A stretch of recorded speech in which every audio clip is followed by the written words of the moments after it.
गांव धर्मपुर की सुबह कुछ अलग थी। पंछियों की चहचहाहट हर रोज की तरह थी, पर आज हवाओं में कुछ नया था।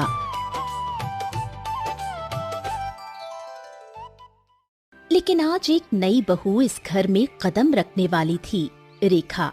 विवेक, जो कि श्याम लाल जी का छोटा बेटा था, की हाल ही में शादी हुई थी। शादी बहुत सादगी से हुई थी, क्योंकि रेखा का परिवार सामान्य आर्थिक स्थिति वाला था, पर उसकी आंखों में चमक, चाल में संस्कार और आवाज में सम्मान था। थी बड़ी बहू कुसुम सुबह से व्यस्त थी, पर उसके चेहरे पर खुशी कम और चिंता ज्यादा थी। माँ जी देखना, गांव की लड़की है, पता नहीं कोई तहजीब है या नहीं, कहीं हम सबको शर्मिंदा ना कर दे। कुसुम, वो बहू है, कोई पराई नहीं, और घर की बहू बेटियां ही तो घर की इज्जत होती हैं। पहले दिन से नफरत नहीं, थोड़ी सहनशीलता रखो।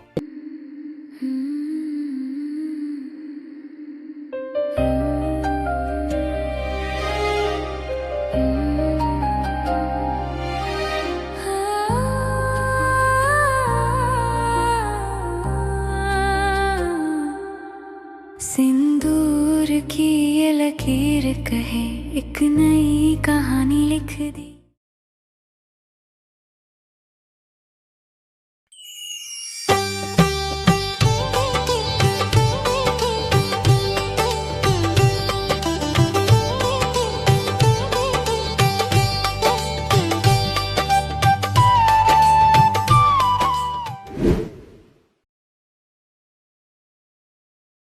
देखो ना जी, अब सब सिर्फ रेखा की बातें करते हैं, जैसे मैं तो हूँ ही नहीं। अरे भाग्यवान, सब अपने अपने स्वभाव से ही घर बसाते हैं। तुम भी प्यार से रहो तो सब तुम्हें भी पूछेंगे। मुझे तो लगता है ये चालाक है, दिखावे की दुनिया बसा रही है।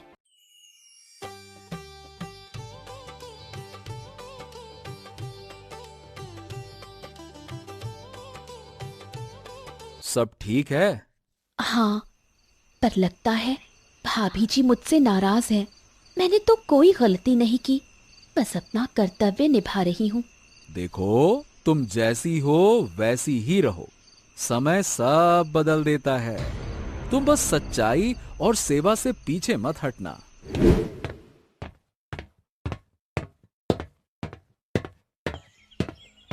जरा देखूं तो क्या बनाया है, खाना ठीक ठाक से हुआ ना? देखो बापू, हमारे घर में उल्टा सीधा खाना चल नहीं सकता।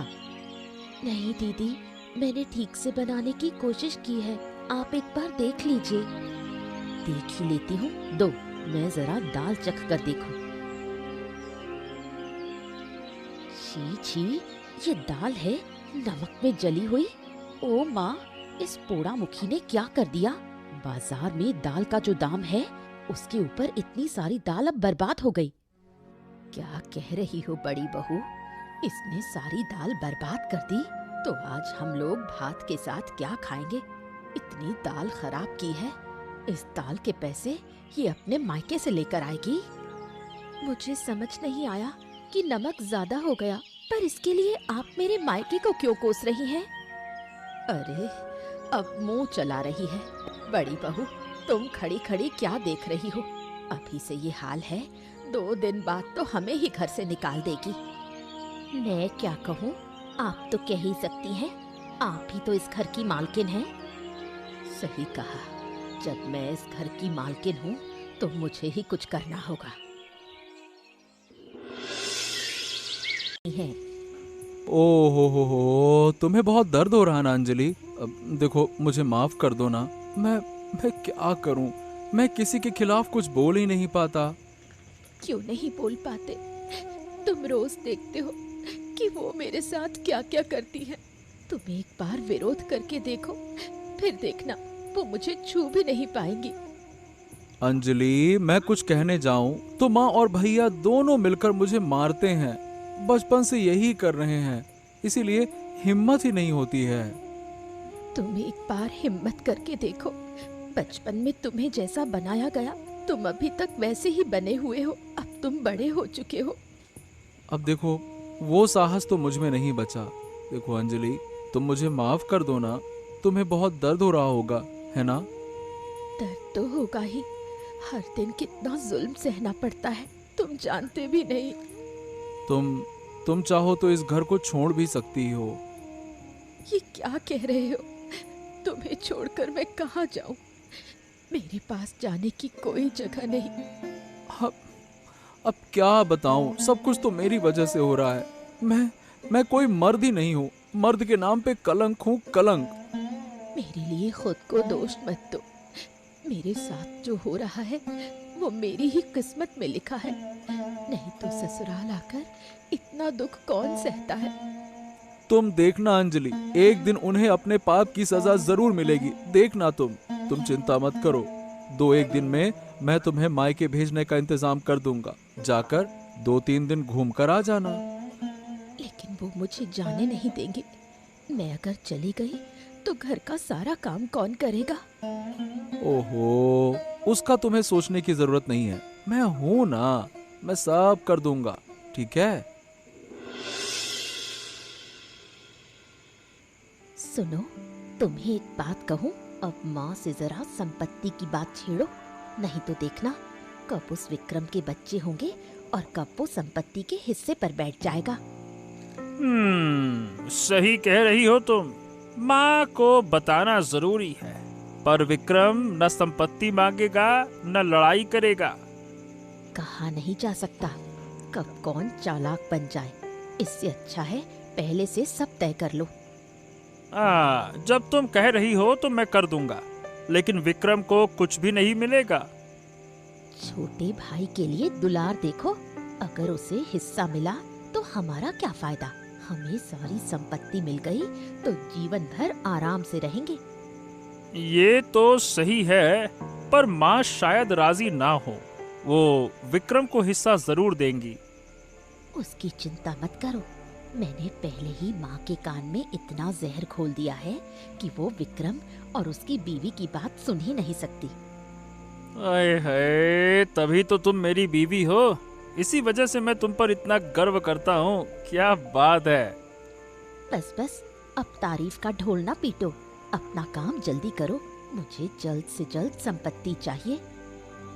जैसा आपका आदेश महारानी। मैंने कब तुम्हारी बात है टाली। अब देखो क्या करता हूँ मैं।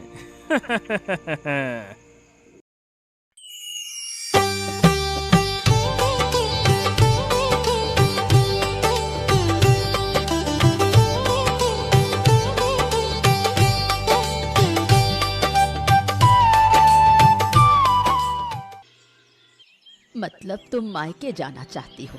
कितने दिनों के लिए? और तुम जाओगी तो घर का काम कौन करेगा? माँ, आप इसकी चिंता मत करो। ये जाएगी तो मैं सब काम कर लूंगा। पहले भी तो मैं ही करता था ना। अरे बाबा, बहू आते ही बहू का पक्ष लेने लगा। कोई मायके नहीं जाएगी। शादी के बाद एक बार भी मायके नहीं गई हूँ माँ। मुझे कुछ दिन की इजाजत दीजिए, मैं घूमकर वापस आ जाऊंगी। ऐसे नहीं होता। तुम्हारा घर है, घर संभालना पड़ता है। इतना बड़ा घर छोड़कर मायके में कैसे पड़ी रहोगी? माँ, अब ये इतना कह रही है तो उसको जाने दीजिए ना। मैं सब काम कर लूंगा और फिर कुछ ही दिनों की तो बात है। अच्छा, कितने दिन रहोगी? बहुत दिन नहीं दूंगी। माँ, 5 दिन में वापस आ जाऊंगी। 1 दिन भी ज्यादा नहीं। 5 दिन ठीक है, जाओ। 5 दिन की छुट्टी देती हूँ। 1 दिन भी ज्यादा हुआ तो भुगतना पड़ेगा। धन्यवाद माँ, आपने जाने दिया, यही बहुत है। 5 दिन बाद ही लौट आऊंगी। और सुन विक्रम, जब तूने कहा है कि तू घर के सारे काम करेगा तो हम लोग हाथ भी नहीं लगाएंगे। आप और बड़ी भौजी भी तो हैं ना। कोई बात नहीं माँ, मैं हूँ ना, सब कर लूंगा। बस इसे जाने दीजिए, जाने दीजिए। ठीक है, अब कान के पास मत चिल्ला, जाओ यहाँ से। अरे, तुम वापस आ गई अंजलि। मैंने तुम्हें कहाँ कहाँ नहीं ढूंढा, पर तुम कहीं मिली ही नहीं। सारी रात खोजता रहा। कहाँ तुम आखिर गई कहाँ थी? तुम्हें सच में कुछ नहीं पता? तुम्हारी माँ और भाभी ने मिलकर मुझे घर से निकाल दिया। तुम्हें इन सब बातों की कोई खबर नहीं। ओहो, मुझे तो कुछ पता भी नहीं था। माँ ने कहा तुम न जाने कहाँ चली गई हो, इसीलिए मैं तुम्हें ढूंढने निकल गया था, पर तुम मुझे कहीं मिली ही नहीं। तुम्हारी माँ कितनी बुरी इंसान है, ये तुम समझते हो या नहीं? देखो, माँ खराब है, बेकार है, ये तो मैं समझता हूँ, लेकिन इतनी खराब ये मैं कभी सोच भी नहीं सकता था। उन्होंने आखिर तुम्हें घर से निकाल ही दिया। अब बताओ, इतना सब जानकर भी क्या तुम कोई विरोध नहीं करोगे? एक बार विरोध करके देखो, मैं तुम्हारी रक्षा करूंगी। लेकिन अगर मैं या तुम कुछ कहेंगे तो वो हमें मारेंगे। कुछ नहीं कर पाएंगे। अब मेरे पास शक्ति है, साधु द्वारा दी गई शक्ति। बस तुम एक बार विरोध करो। क्या? साधु की दी हुई शक्ति? कौन सा साधु? वो बहुत लंबी कहानी है, तुम्हें वो जानने की जरूरत नहीं। तुम सिर्फ इतना वादा करो कि तुम हर अन्याय के खिलाफ आवाज उठाओगे। अगर तुम विरोध कर पाओ, मैं वादा करती हूँ जीवन भर तुम्हारे साथ रहूंगी, कभी छोड़कर नहीं जाऊंगी। उसने तुम्हें क्या शक्ति दे दी? तुमने मुझे हिम्मत दे दी। तुम मेरे लिए इतना कुछ कर रही हो और मैं तुम्हारे साथ खड़ा भी ना रहूं? ऐसा कैसे हो सकता है? अब से मैं जरूर विरोध करूंगा। हाँ। बस यही बात तुम पहले कहते तो उनमें इतनी हिम्मत ही नहीं होती मुझे सताने की। अब से वो तुम्हें कभी परेशान नहीं कर पाएंगे, देखना तुम।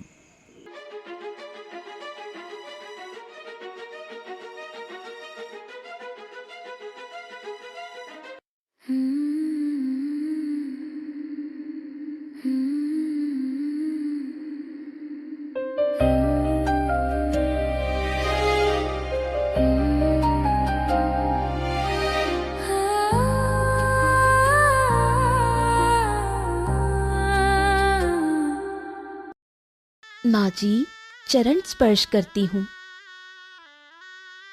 सदा सुहागन रहो बेटा, घर में लक्ष्मी के रूप में आई हो। रेखा घर में प्रवेश करती है और धीरे धीरे सबका मन जीतने लगती है।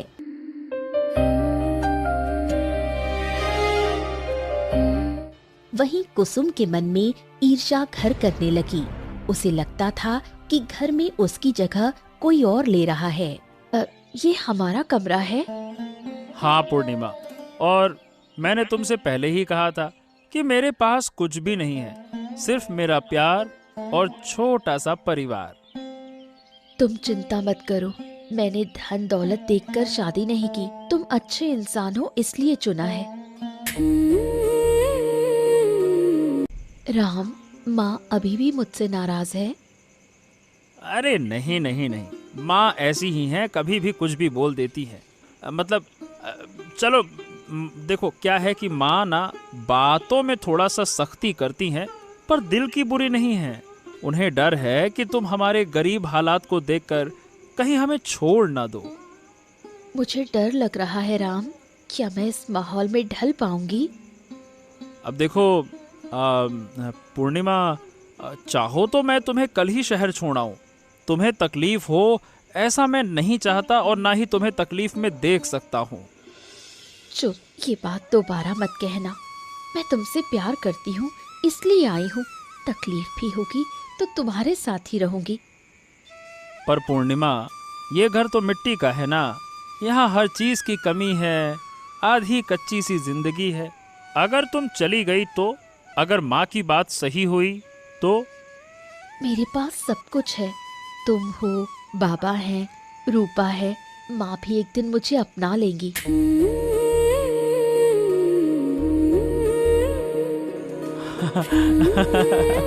यकीन नहीं होता कि तुमने सब कुछ छोड़कर मेरे साथ रहने का फैसला किया। सच में मैं बहुत भाग्यशाली हूँ, बहुत भाग्यशाली।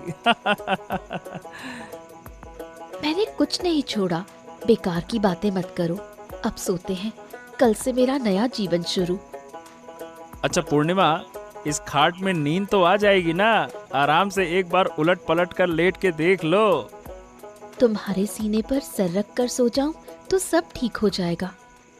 सिंदूर की ये लकीर कहे एक नई कहानी लिख दी, महलों की चौखट लांघ के किस्मत ने राहें बदल दी। आज मैं किसी की अर्धांगिनी, कल तक बस एक सपना थी।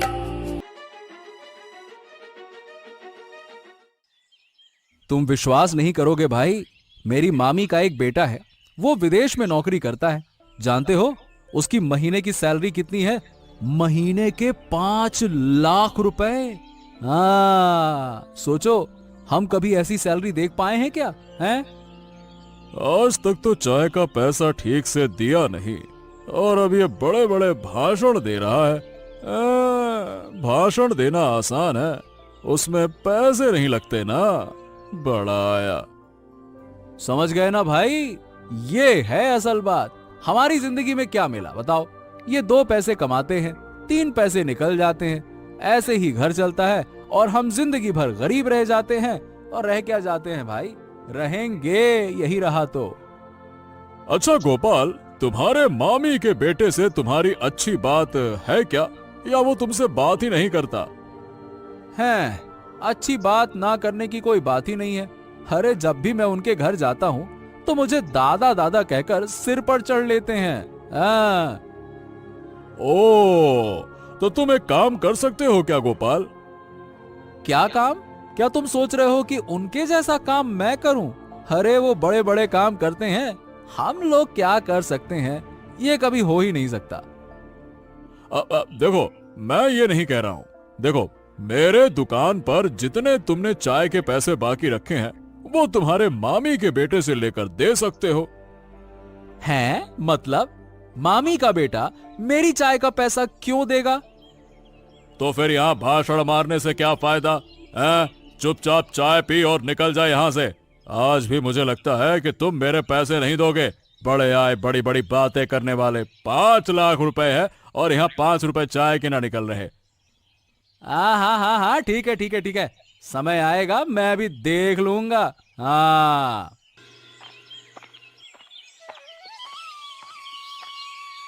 अरे बहू जी कहाँ कहाँ इस दोपहर में कहाँ चली आई? कहाँ जाऊंगी, काम से तालाब आई थी। तुम इस वक्त यहाँ क्या कर रहे हो?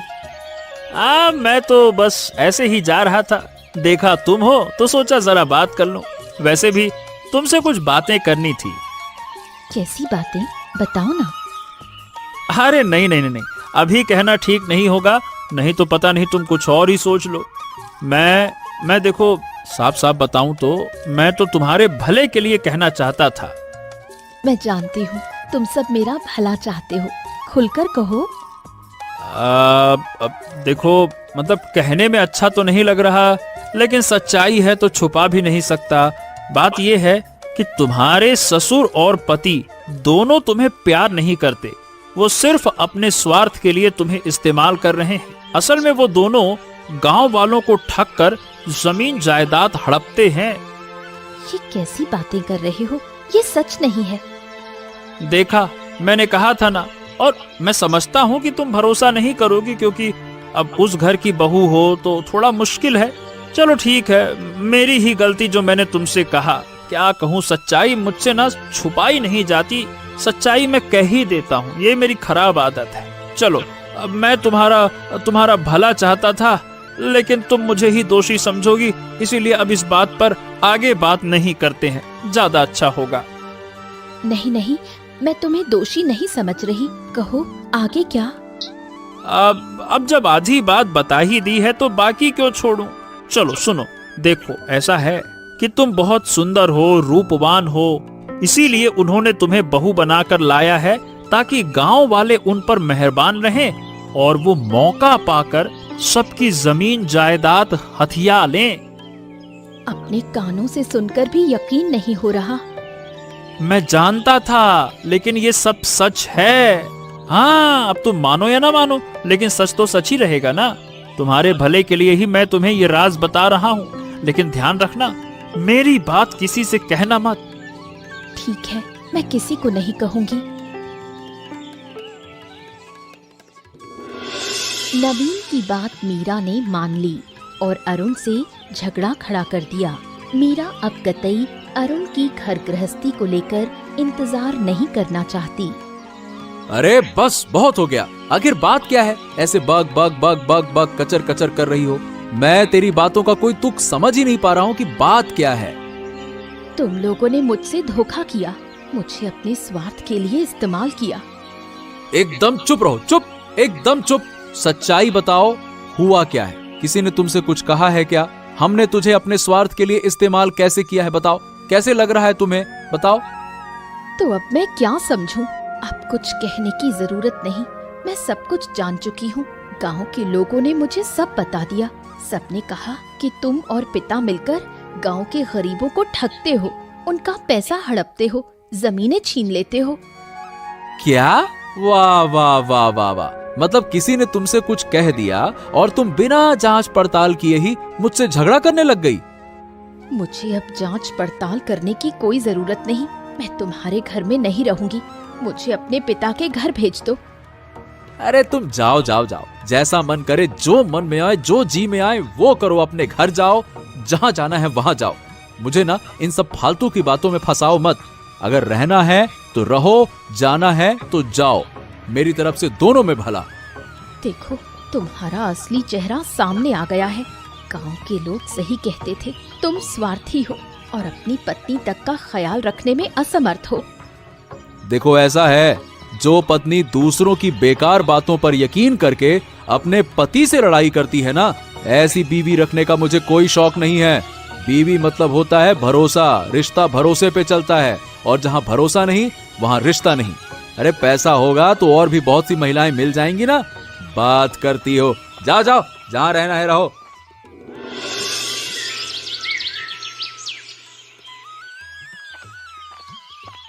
क्या हुआ बोदी? सुबह सुबह यहाँ आकर रो क्यों रही हो? किसी ने तुमसे कुछ कहा? मत पूछो बूढ़ी माँ, मेरी सारी दुनिया खत्म हो गई। मैं अब इस घर में नहीं रहना चाहती। मैं आज ही पिता के घर चली जाऊंगी। ओ बोदी, तुम्हें क्या हुआ? खुलकर बताओ, वरना हम लोग कैसे समस्या हल कर पाएंगे? तुम लोग कर भी क्या सकते हो? मेरी समस्या ऐसी है जिसे कोई भी हल नहीं कर सकता। तुम्हारे दादा और मेरे ससुर दोनों मिलकर अपने स्वार्थ के लिए मुझे इस घर में बहू बनाकर ले आए। छी छी, ऐसी बातें मत करो, ये सब सच नहीं हो सकता। तुमने किससे क्या सुना? मैं झूठ नहीं बोल रही, मैंने सुना है। गांव वालों ने मुझे सब बता दिया। मैं अब नहीं रुकूंगी बूढ़ी माँ, मेरे जाने की व्यवस्था कर दो। समझ गई, तुम अभी बहुत दुखी हो। ठीक है, आगे की बात बाद में सोचेंगे। पहले तो हमारे घर चलो। इस घर में तुम्हें अब नहीं रहना होगा। पर मैं तुम्हारे घर कैसे जाऊंगी? क्यों? मैंने कहा था ना, तुम हमारे घर की भी बहू हो। अरुण तो मेरा बेटा ही है, इसलिए तुम भी हमारे घर की बहू हो। अगर यहाँ नहीं रह सकती तो मेरे घर चली आओ। चलो। हाँ बोदी, यहाँ बैठकर रोने से कुछ नहीं होगा। मेरे घर आओ, वहाँ शायद कोई उपाय निकल आए। मुझे कोई उपाय नहीं चाहिए, मैं ये घर छोड़कर चली जाना चाहती हूँ। तुम लोग जो चाहे वो कर लो, बस मेरा जाने का इंतजाम कर दो। होगा होगा, सब व्यवस्था कर दी जाएगी। पहले चलो तो, नहीं तो कैसे व्यवस्था होगी? हाँ तो नवीन, क्यों भाई, उधर का क्या हाल चाल है? कोई खबर मिली? वो लड़की कहाँ गई? अरे खबर तो मिली है काका, लगता है कि लड़की अब बूढ़ी के घर में है। जो हाल देख रहा हूँ उससे तो लगता है कि वो अब वहाँ वापस नहीं जाएगी। अरे धत तेरे की, वो बूढ़ी पता नहीं कैसे फिर से बीच में आकर पड़ गई। अरे हमारी योजना तो ये थी कि इस मौके पर मैं उस लड़की को अपने घर में ले आऊं। मैंने उससे कहा था कि मैं तेरा दूसरा ससुर हूँ, लेकिन ससुर की नाती चली गई बुढ़िया के यहाँ। क्या पता क्या होता है। खबर लेने से पहले ही देखा कि बूढ़ी ने उसे अपने घर में ले लिया है। अब क्या करेंगे पिताजी? बताइए काका, क्या करेंगे? अरे करूंगा क्या, देख तेरी बातों पर तो वो लड़की हमेशा यकीन करेगी, इसीलिए समय मिलते ही उसके कान में बूढ़ी के बारे में जहर भर दे। हाँ। अच्छा, तो फिर काम बन जाएगा। वैसे बूढ़ी तो बहुत चालाक चतुर है, अरुण जैसी मूर्ख नहीं है, बूढ़ी सब समझ जाएगी। अरे बूढ़ी कुछ समझे भी तो कर क्या पाएगी, है? तू बस मीरा को समझा दे, फिर देखना वो लड़की मेरे घर आकर शरण लेगी। उसके बाद उसे समझा बुझाकर फुसलाकर फिर से भास्कर बाबू के घर भेज दूंगा। अच्छा, तो ये चाल है। ठीक है, ऐसा ही करेंगे। पर पिताजी, हमने बैठकर देखा कि अरुण और मीरा खूब झगड़ा झंझट कर चुके हैं। लगता है कि अब उनका अलग होना तय है। अरे वो तो मैं भी चाहता हूँ। मैं तो चाहता हूँ कि भास्कर बाबू अब सब खो दें। इस मौके पर मैं सारी संपत्ति हड़प लूंगा। हाँ। तुम्हारी बुद्धि का कोई जवाब नहीं पिताजी। तुम्हें मैं 1000 बार सलाम करूंगा। सलाम सलाम सलाम। अरे बेटा, चालाकी से काम नहीं चलेगा, सही तरीके से काम करना होगा, वरना सब कुछ गड़बड़ हो जाएगा। बुद्धि होना काफी नहीं है, सही काम करना भी जरूरी है। अरे पिताजी, बहुत बढ़िया चाल है। अब मेरा विश्वास है कि हमारी ये चाल काम आएगी। आधा काम तो हो ही चुका है। मैं कल बूढ़ी के घर जाऊंगा और देखूंगा कि मीरा से बात की जा सकती है या फिर नहीं। हाँ, ठीक है, जाकर देख लेना।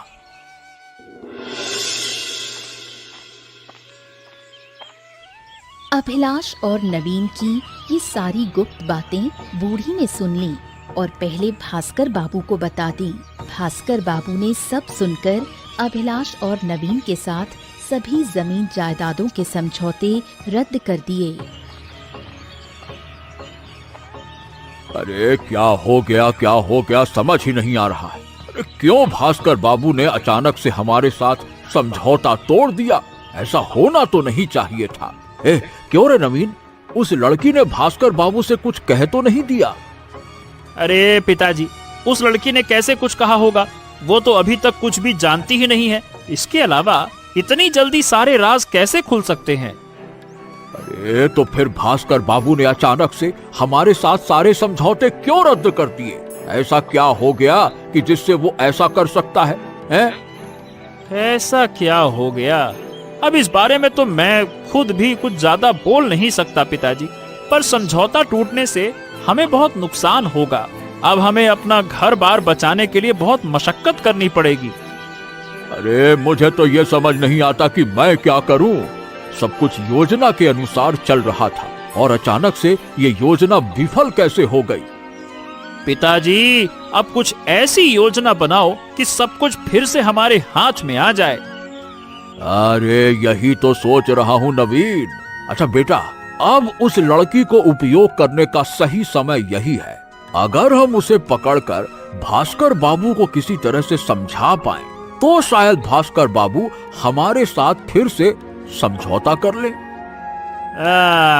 ये हुई ना चालाक खोपड़ी वाली बात। तो ठीक है, उस लड़की को अपने पास लाने की कोशिश करता हूँ। मैं हर काम में मदद करूंगा, आखिर घर बार बचाना तो है। और नहीं तो क्या, चल लग जा उस लड़की के पीछे। कुछ ही दिनों में परिस्थितियां सामान्य होने लगी। अरुण मीरा को घर वापस ले आया। अब व्यापार के काम से अरुण को शहर जाना पड़ रहा था। तुम कितने दिन शहर में रहोगे? मैं यहाँ अकेले क्या करूँगी? और पिताजी की सेहत भी ठीक नहीं, मैं अकेले उनका ध्यान कैसे रखूं? अरे भाग्यवान, तुम थोड़ी सी मेहनत कर लो, पिता का थोड़ी सी ख्याल रख लो, घर बार देखना, बस इतना ही चलेगा। अब देखो, मुझे काम के लिए, व्यापार के लिए तो जाना ही होगा, और 2 दिन की तो बात है। 2 दिन? ये तो बहुत लंबा समय है। 2 दिन बहुत लंबे लगते हैं। इस बीच अगर कुछ अनहोनी हो गई, मुझे बहुत डर लग रहा है। ओहो, ऐसा कुछ नहीं होगा, इतना मत डरो, ठीक है? मैं जल्द ही वापस आ जाऊंगा, और गांव के लोग भी तो हैं, अगर किसी मदद की जरूरत पड़ी तो वो जरूर मदद करेंगे। हाँ, इन सब मामलों में मैं किस पर भरोसा करूं? शहर जाना तो पड़ेगा ना तुमको। अरे भाग्यवान, मैं समझ रहा हूँ कि तुम परेशान हो, तुम्हें अकेले रहना बिल्कुल अच्छा नहीं लगेगा, पर देखो मैं मजबूर हूँ, मुझे जाना ही होगा। पिताजी का स्वास्थ्य ठीक नहीं है और व्यापार का काम भी तो संभालना है ना। समझो ना। फिर क्या करें? तुमने कहा था ना, जब मैं इतना कहूंगी तो तुम मेरी बात सुनोगे, पर तुमने मेरी कोई बात नहीं सुनी। जाओ, बस कोशिश करना जल्दी लौट आओ। अरे बिल्कुल बिल्कुल, मैं जितना जल्दी हो सकेगा वापस आ जाऊंगा। और अगर तुम्हें बहुत अकेलापन लगे तो पूजा तो है ना, उसके साथ सारी रात बातें करके समय निकालो, है ना? ठीक है, वैसा ही करूंगी। अब तुम जाओ, मैंने सारे बैग ठीक से पैक कर दिए हैं। अच्छा ठीक है, चलो अब अपना ध्यान रखना और पिताजी का थोड़ा ख्याल रखना। अगर कोई अनहोनी हुई तो मुझे बताने में बिल्कुल भी कंजूसी मत करना, ठीक है? चलो मैं आता हूं।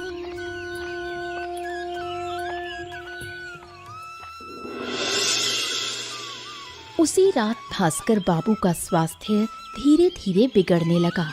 मीरा समझ नहीं पाई कि वो क्या करे, इसलिए मदद मांगते हुए वो अभिलाष और नवीन के पास गई, लेकिन अभिलाष और नवीन में से कोई भी उसकी मदद नहीं करता। घर पर कोई है? कृपया दरवाजा खोलिए, जल्दी खोलिए, मुझे बहुत मदद चाहिए, कृपया मेरी मदद कीजिए। अरे अरे क्या हो गया, क्या बात है? अरे भाई, ऐसे दरवाजा धक्का क्यों दे रही हो? इतनी रात में ऐसी कौन सी आफत आन पड़ी है? क्या बात है? काका बाबू, मेरे ससुर बहुत बीमार पड़ गए हैं, मेरी थोड़ी मदद कीजिए, मुझे उन्हें अस्पताल ले जाना है। मैं अकेली हूँ, इसलिए अभी नहीं ले जा पा रही। अरे तो तुम्हारे ससुर जी बीमार हुए हैं तो हम क्या कर सकते हैं? इतनी रात में हम मदद नहीं कर सकते। मदद चाहिए तो सुबह आओ। कृपया समझने की कोशिश करो, मैं सुबह तक इंतजार नहीं कर सकती। उनका हाल बहुत बुरा है। अगर अभी अस्पताल नहीं ले जाया गया तो कोई बड़ा नुकसान हो सकता है। अरे तो हमारा क्या है, ससुर जी तुम्हारे हैं, हमारे थोड़ी हैं। तुम्हारे ससुर ने 2 दिन पहले ही हमें जो बर्बादी दी है, उसके बाद क्या हम फिर से उनकी मदद करेंगे? बिल्कुल नहीं। और नहीं तो क्या, बिल्कुल ठीक कह रहा है मेरा बेटा। तुम्हारे ससुर की वजह से हम इधर उधर हो रहे हैं। अगर तुम्हारे ससुर मर गए तो समझो अच्छा ही होगा। अरे देख क्या रही है, चल जा यहाँ से, हम कोई मदद नहीं कर सकते। चले आए हमारी नींद खराब करने। कृपया जो भी चाहिए मैं सब दे दूंगी।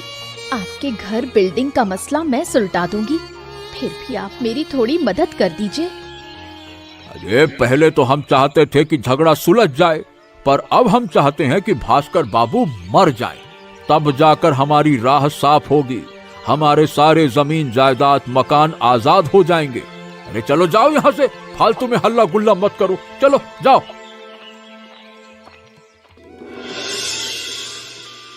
बेटी, क्या हुआ? तुम इतना रो क्यों रही हो? बूढ़ी माँ, क्या आप मेरी थोड़ी मदद कर सकती हैं? मेरे ससुर की हालत ठीक नहीं है, पिताजी को अस्पताल ले जाना होगा। क्या बात कर रही हो? ऐसी हालत कब हुई? तुमने हमें पहले क्यों नहीं बताया? हम तो पहले ही अस्पताल ले जाते। मैंने सोचा आप लोग शायद मदद नहीं कर पाएंगे। मैंने कई लोगों से सहायता मांगी, पर किसी ने मदद नहीं की। बोदी, तुम बार बार भूल क्यों जाती हो? तुम तो हमारे घर की बहू हो, तो क्या हम तुम्हारी मदद नहीं करेंगे? बिल्कुल सही कहा। तुमने हमें पहले क्यों नहीं बताया? जिनके पास तुम गई, उन्होंने मदद नहीं की, बल्कि तुम्हें अपमानित किया। और ये सब करके तुमने कितना कीमती समय गवा दिया। मुझसे गलती हो गई बूढ़ी माँ, अब मैं किसी और का दरवाजा नहीं खटखटाऊंगी। बोदी, जांच परख कर ही किसी की बात मानना, किसी पर भी भरोसा कर लेना ठीक नहीं। ठीक है, अब कृपया मेरा साथ दीजिए। पिताजी को अस्पताल ले जाना जरूरी है, नहीं तो बहुत बड़ा हादसा हो जाएगा। ठीक है, चिंता मत कर, हम ले चलेंगे। पर अरुण कहाँ है? वो तो शहर गए हैं। मैंने कितनी बार कहा था मत जाइए, पर उन्होंने मेरी बात नहीं मानी। ठीक है, तो जल्दी चलो, अब देर नहीं करनी चाहिए। चलो चलो, मिलकर भास्कर बाबू को उठाओ।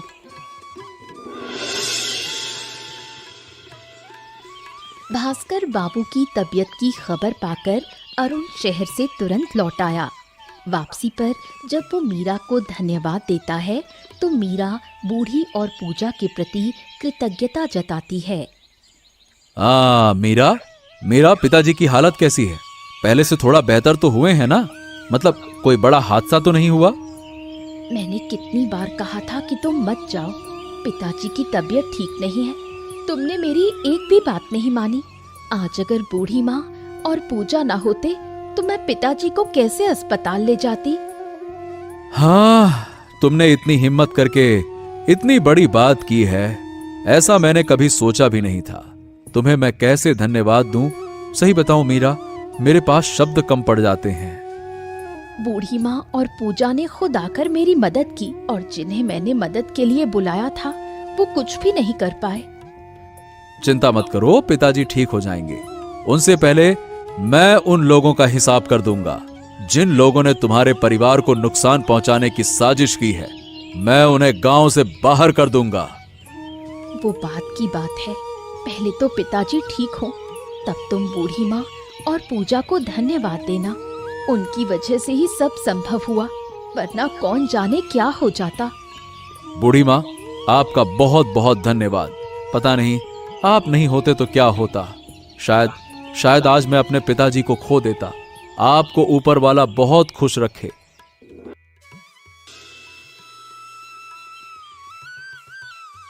पिताजी, आखिरकार आप स्वस्थ होकर घर लौट आए। हाँ, सब कुछ तुम्हारी वजह से संभव हुआ है बहू, वरना अब मैं कहाँ होता कौन जाने। मैंने ढेरों लड़कियां ढूंढकर भी एक योग्य बहू अपने घर में लाने की कोशिश, और तुम हमारी उपयुक्त बहू सिद्ध हुई। मैं नहीं जानती कि मैं आपके घर की एक अच्छी बहू बन पाई हूँ या नहीं, पर ये सब संभव हुआ बूढ़ी माँ और उनकी बेटी की वजह से। सच में? बूढ़ी, तुम सच में हमारी सच्ची पड़ोसी हो। पड़ोसी ही तो मुश्किल के वक्त मदद करते हैं, है ना? हम सब तुमसे बहुत प्रेम करते हैं बहू। अगर हमारी बहू विपत्ति में पड़ेगी तो हम सब आगे आएंगे। तुम हमारे परिवार की बहू हो।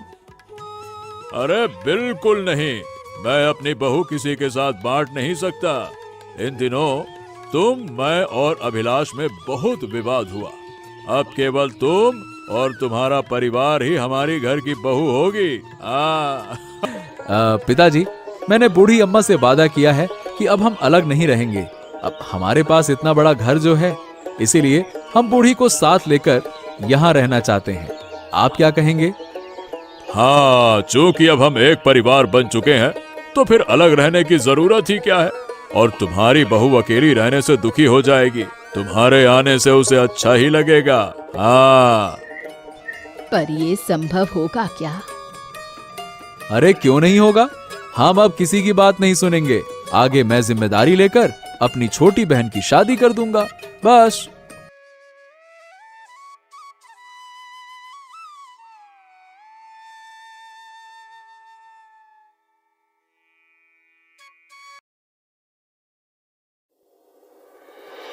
हिंदी कहानियां।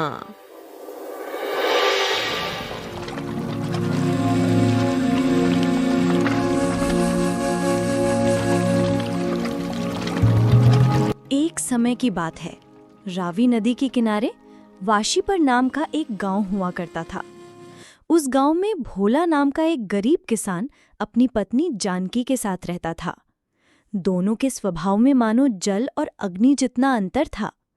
जहां भोला बहुत सीधा और मूर्ख था, वहीं उसकी पत्नी जानकी चतुर और समझदार थी। एक दिन भोला अपने खेतों में काम कर रहा होता है कि तभी वहां राजू आता है। राजू का खेत भोला के खेत के बगल में ही होता है। भोला को यूं काम करता देख राजू मन ही मन सोचता है, अरे रे, खेतों पर तो आ गया हूं, पर काम कैसे करूं? इतना सारा काम है। ऐसा करता हूं, इस भोला से कहकर अपने खेत को भी जुतवा लेता हूं।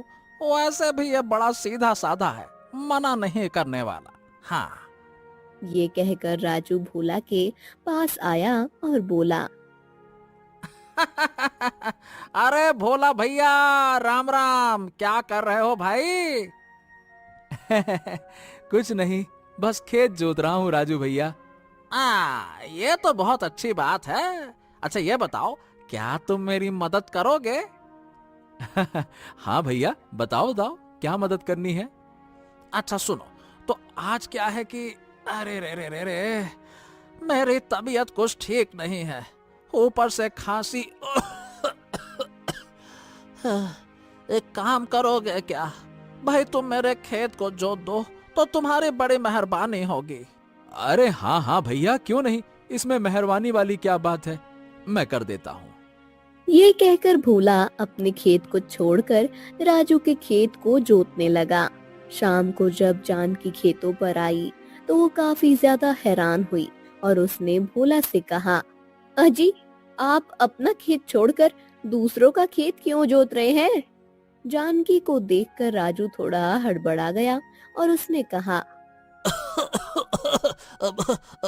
भाभी, वो क्या है कि अभी थोड़ी तबीयत खराब थी, इसीलिए भोला भाई मदद कर रहे हैं। तो कल जोत लेते, मेरे पति से खेत जोतवाने की क्या जरूरत थी?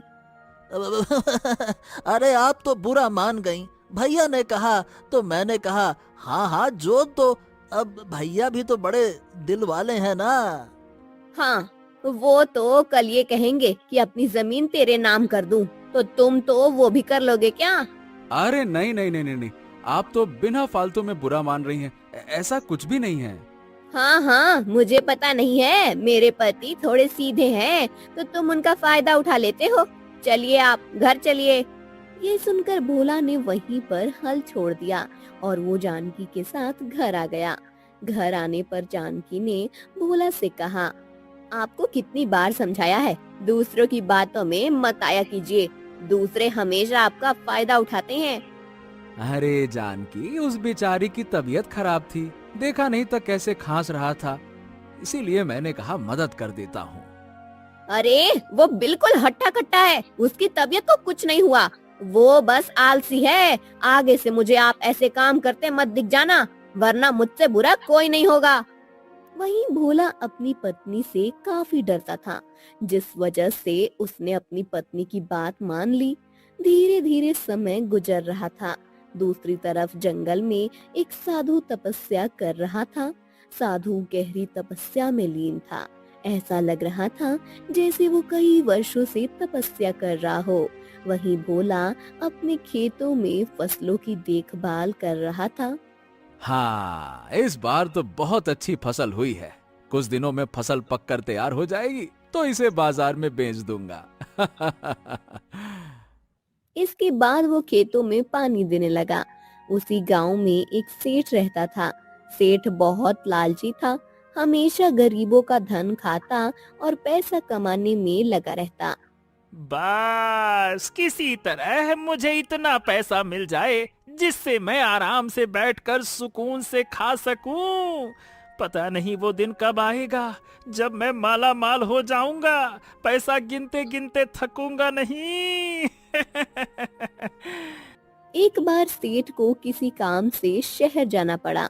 शहर जंगल के रास्ते से ही जाते थे, तभी उसकी नजर एक साधु पर पड़ी। साधु को देखकर वह थोड़ा हैरान हुआ। अरे ये तो भैया कोई साधु संत लग रहे हैं, ये यहाँ इस तरह से क्या कर रहे थे? ये कहकर सेठ उनके पास गया। उसने जब ध्यान से देखा तो पता लगा वो तपस्या में लीन थे। अरे ये तो तपस्या कर रहे हैं, इनके चेहरे का तेज देखकर तो लग रहा है, बाप रे, ये तो बड़े ही ज्ञानी पुरुष मालूम होते हैं। मैंने सुना है साधु संतों को खजाने के बारे में पता होता है, अगर किसी तरह इनसे बात हो जाए तो बहुत अच्छा होगा। सेठ काफी देर तक वहां पर साधु के जागने का इंतजार करता रहा, पर साधु नहीं उठा।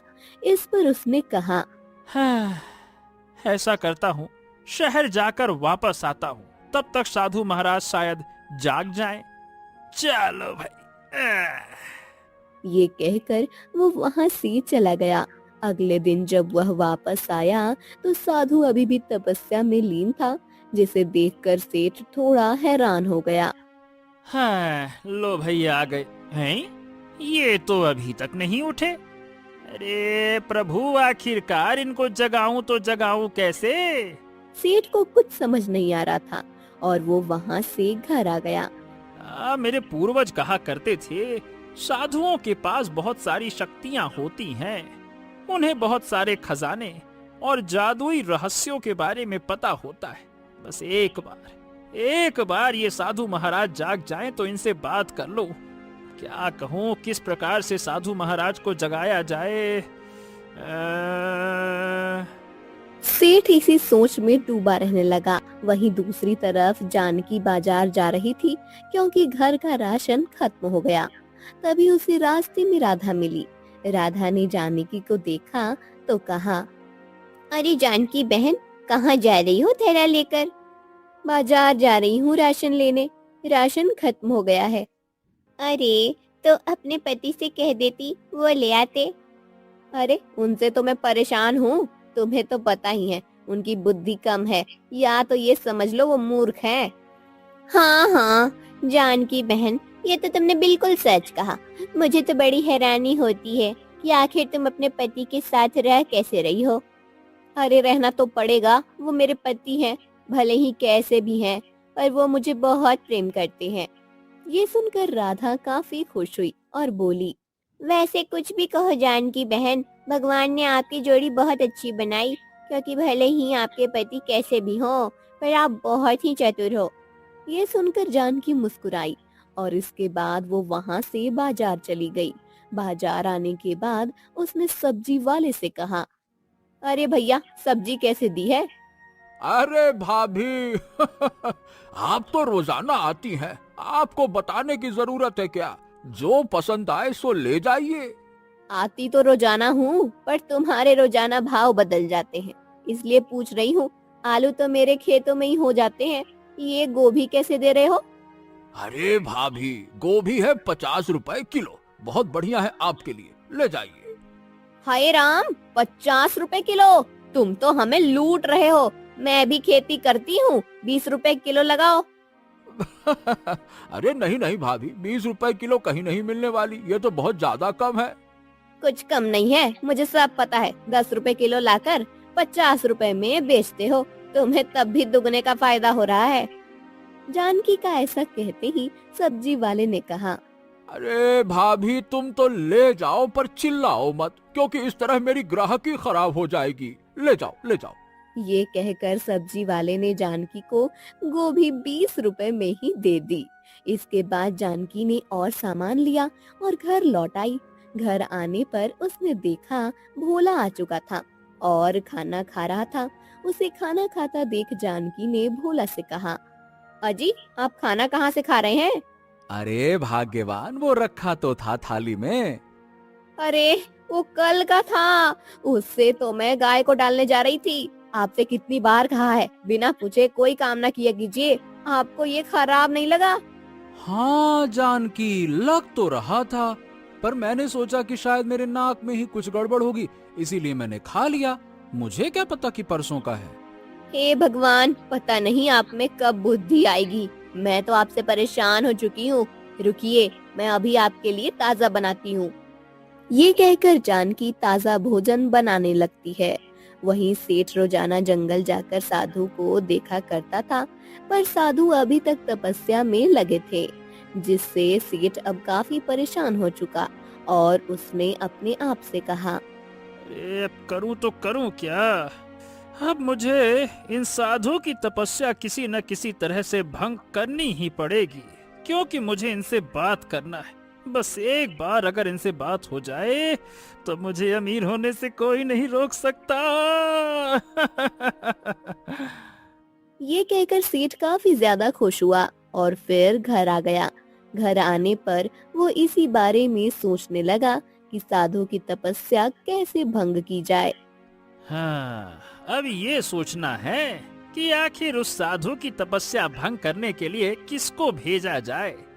गांव से किसे भेजूं जो साधु के पास जाकर उनकी तपस्या भंग कर सके? मुझे नहीं लगता कि इस काम में कोई मेरा साथ देगा। क्या करूं? सेठ को कुछ समझ नहीं आ रहा और वो गांव में घूमने के लिए निकल गया। दूसरी तरफ भोला अपने खेतों पर काम कर रहा था, क्योंकि उसकी लगभग फसल पककर तैयार हो चुकी थी और वो उसी को काटने में लगा हुआ था। तभी सेठ की नजर भोला पर पड़ी और उसने अपने आप से कहा, अरे हाँ मैं तो भोला के बारे में भूल ही गया था। मेरे काम में यही मदद करेगा, मुझे इसी को मनाना पड़ेगा। हाँ, भोला के पास जाता हूँ। ये कहकर सेठ भोला के पास गया।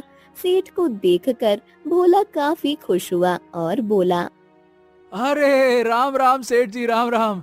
आप हमारे खेत में क्या हो गया? कोनो समस्या है क्या? अरे कुछ नहीं भोला, बस ऐसे ही घूमने आया था। तुम्हें देखा तो सोचा तुमसे बातें कर लूं। यह तो बड़ी अच्छी बात है। चलिए सेठ जी, बातें करते हैं। और बताइए कैसे हैं आप? अरे मैं कैसा, अरे मतलब तुम भी ना एक नंबर के भोले हो। अरे मैं ना कहने का मतलब ये है कि मुझे तुमसे कुछ जरूरी बात करनी है भाई। अच्छा ये बताओ, क्या तुम मेरे घर पर आकर मिल सकते हो? ये सुनकर भोला थोड़ा हैरान हुआ और उसने कहा, अब घर पर आने की क्या जरूरत है? जो कहना है आप यही बता दीजिए। अब अरे नहीं भाई, नहीं नहीं, तुम घर पर आओ, आराम से क्या है विस्तार से बात होगी, है ना? बैठ के एक एक कप चाय पीते हुए, समझे? ऐसे थोड़ी ना कहीं भी बात हो जाएगी। ये सुनकर भोला ने कहा, अच्छा, चाय पी के बात करनी है तो ठीक है, शाम को आता हूँ मालिक। हाँ हाँ हाँ, अच्छा सुनो, अपनी पत्नी को इस बारे में मत बताना, है ना? चलो शाम को आना, बढ़िया चाय पी के बात करेंगे। हाँ ये सुनकर भोला थोड़ा हैरान हुआ कि आखिर सेठ जानकी को बताने से मना क्यों कर रहा है, और उसने कहा, हाँ हाँ ठीक है, नहीं बताऊंगा पत्नी को। राम राम। इसके बाद सेठ वहाँ से चला गया। शाम को भोला सेठ के घर पर गया और बोला, नमस्ते सेठ जी, लीजिए अब मैं आ गया। आपने बुलाया था ना चाय पे कुछ चर्चा करने के लिए। हाँ हाँ हाँ, पर तुमने किसी को बताया तो नहीं ना कि तुम मेरे पास आए हो? अरे नहीं नहीं सेठ जी, मैंने किसी को नहीं बताया। अब आप हमको ये बताइए कि काम क्या था? अरे बात ये है कि मुझे तुमसे कुछ जरूरी काम करवाना है। मुझे पता है कि ये काम तुम ही कर सकते हो। अरे तुमसे काबिल इस गांव में भला कोई है क्या? हैं? बताइए फिर, ऐसा क्या काम है जिसके लिए मैं इतना काबिल हूँ, मुझे चुना गया है? बताइए। अब हाँ तो देखो, बात ये है कि जंगल में एक बहुत बड़े साधु रहते हैं। तुम्हें बस किसी प्रकार से उन्हें जगाना है। अगर तुमने मेरा ये काम कर दिया तो पता है साधु तुम्हें खजाने के बारे में बताएंगे। हाँ। ये सुनकर भोला बहुत ज्यादा खुश हो गया और उसने कहा, हाँ ये आप क्या कह रहे हैं? वो साधु मुझे खजाने के बारे में बताएंगे? अरे वाह। हाँ और नहीं तो क्या, तभी तो मैंने तुझको बुलाया। उनके पास बहुत सारा खजाना है, पर उनकी नींद को कोई तोड़ ही नहीं पा रहा। अगर तुमने उनकी नींद को तोड़ दिया तो वो तुम्हें खजाने के बारे में बता देंगे। फिर उसके बाद तुम्हें खेत थोड़ी जोतना पड़ेगा। तुम्हारे पास होगा बड़ा बंगला, बड़ी बड़े लोग जो तुम्हारा काम करेंगे, नौकर चाकर, ऐशो आराम। सोचो सोचो। ये सुनकर भोला बहुत ज्यादा खुश हो रहा था और उसने कहा, बड़ा बंगला। ठीक है ठीक है ठीक है ठीक है, मैं उन साधु को नींद से अवश्य उठाऊंगा, उनकी नींद तोड़ूंगा। अब तो आप ये बताइए कि मुझे जाना कब है? ये हुई ना बात। देखो, तुम्हें कल सुबह चले जाना है और इस बारे में किसी को बताना मत। अगर तुमने बता दिया तो फिर साधु की नींद नहीं टूट पाएगी और ना ही तुमको खजाना मिलेगा। समझ गए? हाँ हाँ हाँ हाँ, समझ गया समझ गया। इस बारे में किसी को नहीं बताना है। समझ गया समझ गया समझ गया। ये कहकर भोला वहाँ से चला गया। अब तो भोला बहुत ज्यादा खुश था। भोला को इतना खुश देखकर जानकी थोड़ा हैरान हुई और बोली, क्या हुआ? आप इतने खुश क्यों लग रहे हैं? अरे नहीं नहीं नहीं नहीं, बस ऐसे ही। अब वो क्या है कि बता नहीं सकता। अरे बता भी दीजिए, आखिर ऐसा क्या हो गया जो आप इतने खुश नजर आ रहे हैं? अब बस इतना समझ लो कि हम लोग अमीर होने वाले हैं। ये सुनकर जानकी थोड़ी हैरान हुई कि आखिर भोला ऐसा क्यों कह रहा है, और उसने कहा, पर हम लोग अमीर कैसे होंगे? अरे भाई, ये सब मैं तुम्हें बाद में बताऊंगा, अभी नहीं बता सकता, समझो ना। जानकी ने भोला से काफी पूछा, पर भोला ने नहीं बताया, जिस पर जानकी ने अपने आप से कहा, लगता है ये इस तरह नहीं बताने वाले, मुझे कुछ दूसरा उपाय ढूंढना पड़ेगा। अगली सुबह भोला जानकी को बिना बताए वहाँ से चला गया। जानकी ने जब देखा तो भोला घर पर नहीं था, जिस पर वो थोड़ी हैरान हुई। हाँ, अरे ये कहाँ चले गए? ये तो मुझे बता कर जाया करते थे, लगता है खेतों पर चले गए। ये कहकर वो खेतों पर आई। वो वहाँ पर भोला नहीं था, जिस पर वो और हैरान हुई। अरे ये तो खेतों पर भी नहीं है, फिर आखिर कहाँ चले गए?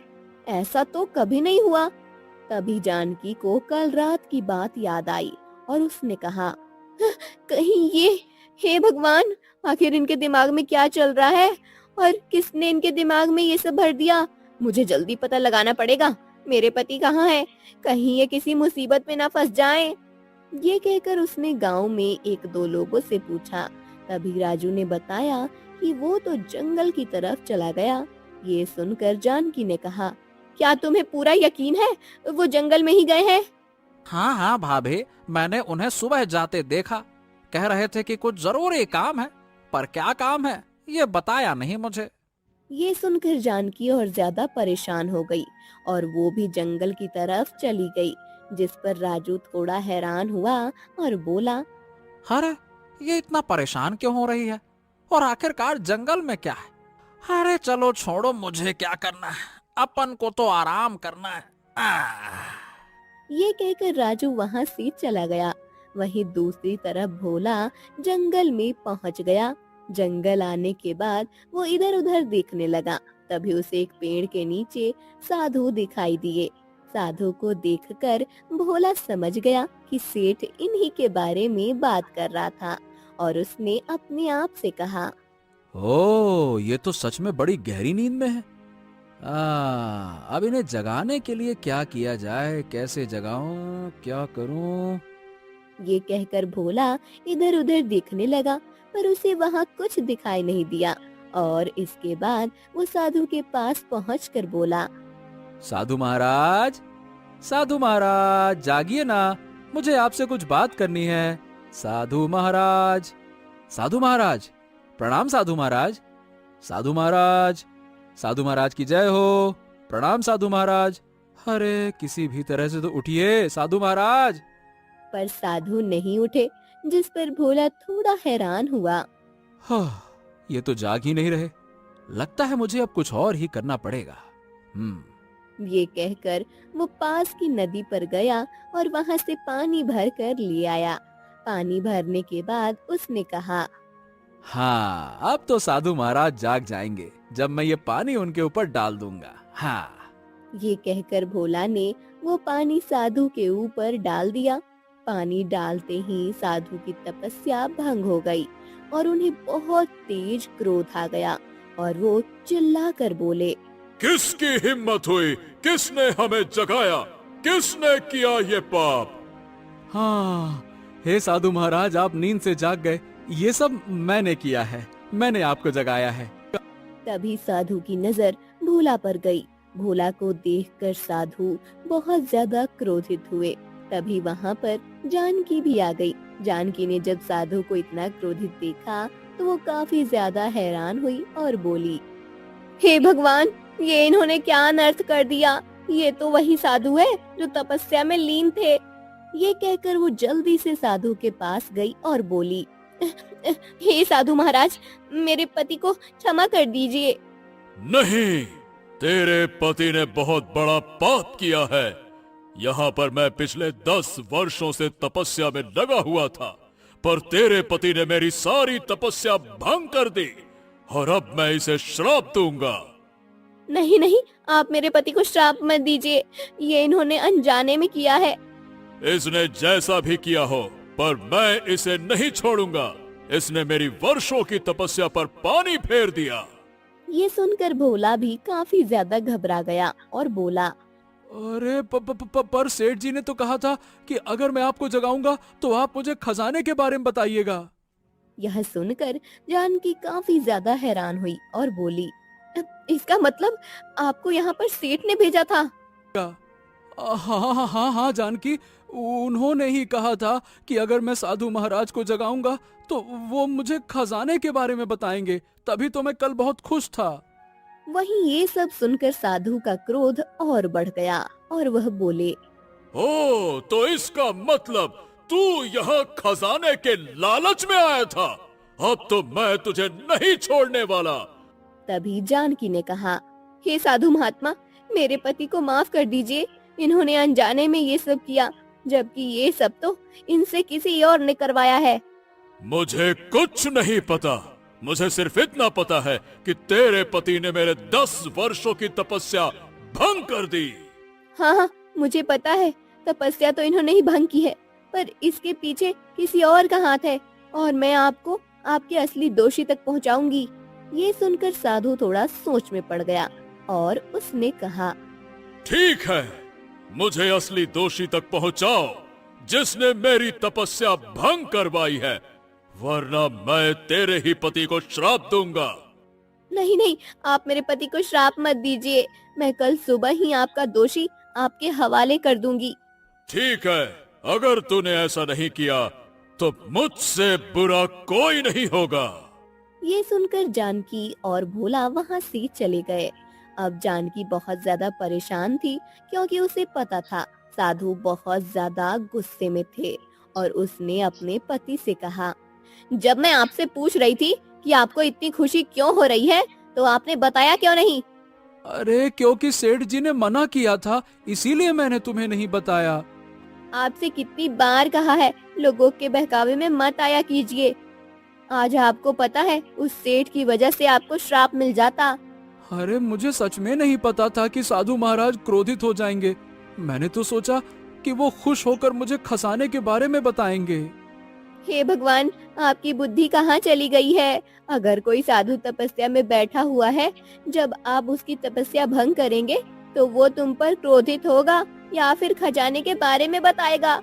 ये सुनकर भोला शांत रह गया, जिस पर जानकी ने कहा, अब मुझे ही कुछ न कुछ करना पड़ेगा। सुनिए, जैसा मैं कहती हूँ वैसा ही करना, वरना मुझसे बुरा कोई नहीं होगा, अगर आपको साधु के क्रोध से बचाना है तो।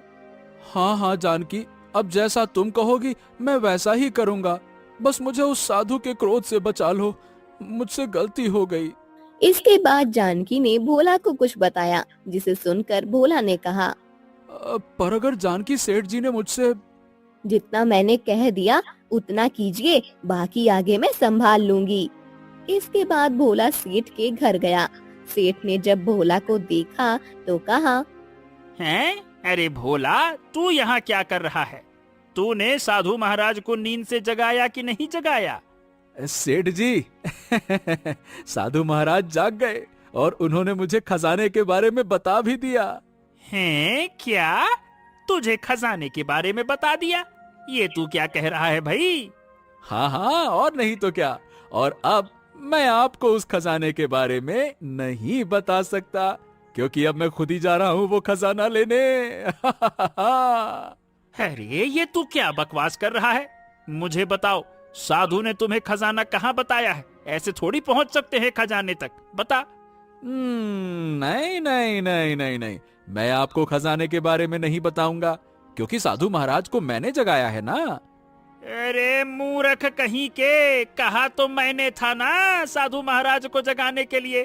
तुझ में कौन सी बुद्धि है जो इतना उछल उछल कर कह रहा है कि तूने जगाया है, तूने जगाया है?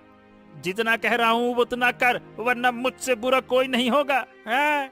अब अगर आपका इतना मन है जानने का, इतनी जिद कर रहे हैं, तो ठीक है, हम बता देते हैं सेठ जी।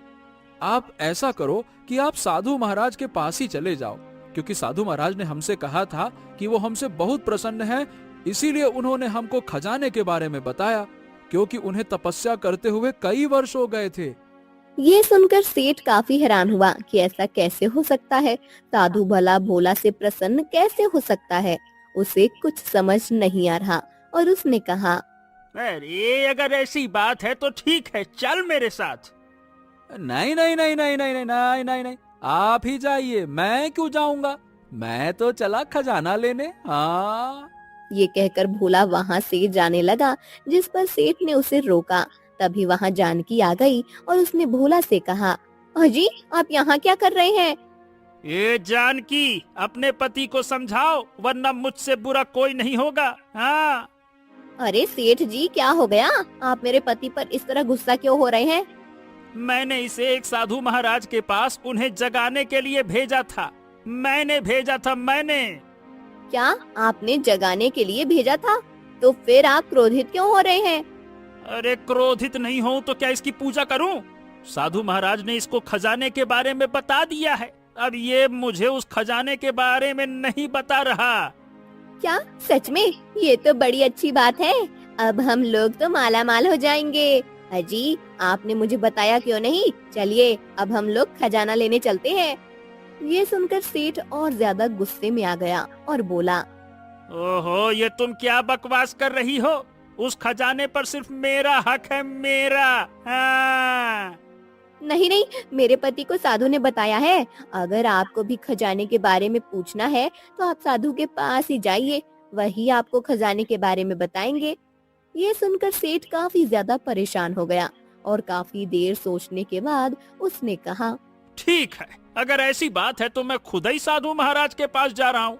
उनसे पूछूंगा कि उन्होंने भोला को खजाने के बारे में क्यों बताया। हाँ। ये कहकर सेठ साधु के पास आ गया। वहीं भोला और जानकी भी उसके पीछे पीछे चले आए। सेठ जंगल में आने के बाद सीधा साधु के पास गया और गुस्से से बोला, अरे ये क्या किया आपने साधु महाराज? आपने उस मूर्ख भोले भाले को खजाने के बारे में क्यों बता दिया? अरे क्या आपको पता नहीं कि वो कितना बड़ा मूर्ख है? ये तुम किसकी बात कर रहे हो? और भला मैंने किसे खजाने के बारे में बताया? अरे उसी को जो आपको जगाने के लिए आया था। भूल गए क्या उसे आप? उसे मैंने ही भेजा था आपको जगाने के लिए, पर आपने उसे खजाने के बारे में बता दिया। ये क्या किया? ये सुनकर साधु काफी ज्यादा हैरान हुआ और उसे समझ आया ये वही इंसान है जिसने उसकी तपस्या भंग करवाई। और साधु ने कहा, ओह अच्छा, तो वो तुम ही हो जिसने हमारी तपस्या भंग कराई थी। हाँ, और नहीं तो क्या, मेरी ही बुद्धि का कमाल था वो। हाँ, मैंने ही उस आदमी को भेजा था जिससे आपकी तपस्या भंग हो सके और फिर मैं आपसे खजाने के बारे में पूछ सकूं, क्योंकि मैंने सुना है कि आप जैसे साधु महाराजों को ये खजाने के बारे में बड़ी जानकारी होती है। अरे लालची इंसान, तेरी इतनी हिम्मत! तूने जो इतनी बड़ी दुष्टता कर दी है, तुझे पता भी है मैं वर्षों से तपस्या कर रहा था, 10 वर्षों से। साधु को इतना ज्यादा क्रोध में देखकर सेठ काफी ज्यादा हैरान हुआ और बोला, ये क्या साधु महाराज, आप मुझ पर क्रोधित क्यों हो रहे हैं? और आपने उस भोला को खजाने के बारे में बता दिया और मुझ पर क्रोध दिखा रहे हैं, ये क्या बात हुई? अरे मूर्ख, मैंने किसी को खजाने के बारे में नहीं बताया और तू उसे मूर्ख कह रहा है। मूर्ख तो तू है, तू जो मेरे पास खुद चला आया लालच में आकर। तुझे पता भी है तेरे ही तलाश में मैं था कि आखिरकार किसने मेरी तपस्या भंग की। ये सुनकर सेठ काफी ज्यादा हैरान हो गया। उसे तो कुछ समझ ही नहीं आ रहा था कि आखिर ये सब क्या चक्कर है। तभी वहाँ पर जानकी और भोला आ गए, जिन्हें देखकर सेठ ने कहा, अरे जानकी, ये साधु क्या कह रिया है? पागल वागल हो गया है क्या? मुझे क्या पता क्या कह रहे हैं, आप ही जाने। क्यों रे भोला, तू तो कह रहा था कि साधु ने तुझे खजाने के बारे में बताया है, क्या खाक बताया है? सेठ जी, आप किस खजाने के बारे में बात कर रहे हैं? साधु महाराज ने तो मुझे किसी खजाने के बारे में नहीं बताया। ये सुनकर सेठ काफी ज्यादा हैरान हो गया कि आखिर ये दोनों इस तरह बदल कैसे गए।